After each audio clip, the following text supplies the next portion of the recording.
Hello everyone, welcome back to my channel TSPSC Guru. So అందరికీ తెలుసు TSPSC group 1 prelims results release చేసిందని. And చాలామంది message చేశారు, అక్క మీరు క్వాలిఫై అయ్యారా అని. నేను ప్రిలిమ్స్ క్వాలిఫై అయ్యానండి. థ్యాంక్ యూ సో మచ్ అండి అడిగినందుకు.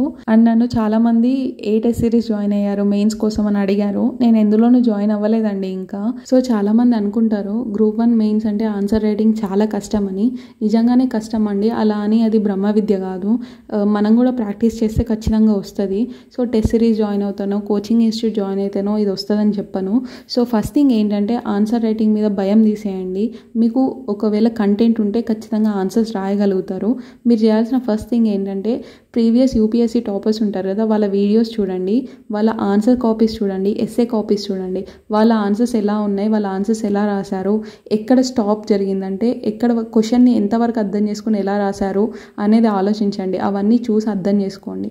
సో మీరు కూడా ఆన్సర్ రైటింగ్ అలా స్టార్ట్ చేయొచ్చు అనమాట. దానివల్ల మీకు ఐడియా వస్తుంది. అండ్ స్టార్టింగ్లో మనం రాసే ఆన్సర్స్ ఏం బెస్ట్ ఉండవు అనమాట.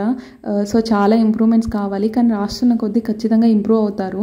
రాయకుండా బద్ధకంగా కూర్చుంటే మాత్రం ఇంప్రూవ్మెంట్ ఎప్పటికీ ఉండదు. సో రాస్తూ ఉండండి, మీరే చూసుకోవచ్చు.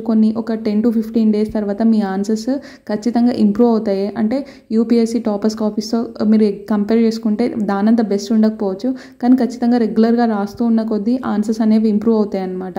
అండ్ నెక్స్ట్ థింగ్ ఏంటంటే రాస్తున్నప్పుడు ఏదో జస్ట్ మొక్కుబడి కోసం రాయకండి. ఒక ఎగ్జామ్ హాల్ ఏంటంటే అట్మాస్ఫియర్ క్రియేట్ చేసుకోండి. అంటే మీరు ఫస్టే ఒక ప్రాపర్ ప్లాన్ ఉండాలన్నమాట. ఒక ఆన్సర్కి ఎంత టైం తీసుకోవాలని. ఎందుకంటే మీరు ఫస్టే కొన్ని ఆన్సర్స్కి ఎక్కువ టైం ఇచ్చేస్తే లాస్ట్ ఆన్సర్స్ రాయలేరు, లేకపోతే లాస్ట్ ఆన్సర్స్ అంత కంప్లీట్ అవ్వవు అనమాట.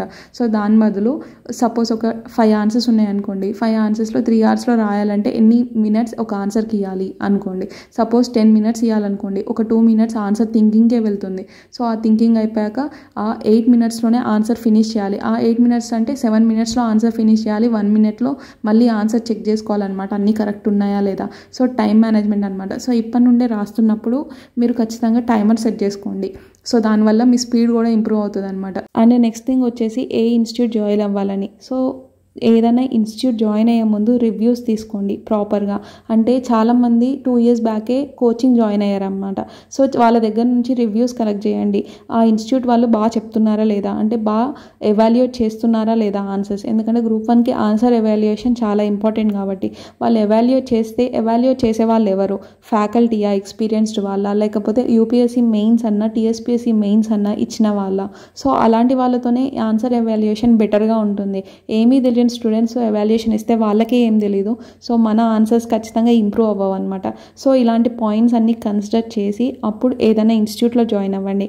అంతేగాని తొందరపడి ఎక్కడైనా తక్కువకి ఇస్తున్నారు అనుకుని ఏదో ఒక ఇన్స్టిట్యూట్లో జాయిన్ అవ్వకండి. సో ఈ పాయింట్స్ అన్నీ కన్సిడర్ చేయండి. Thanks for watching. Bye. All the best.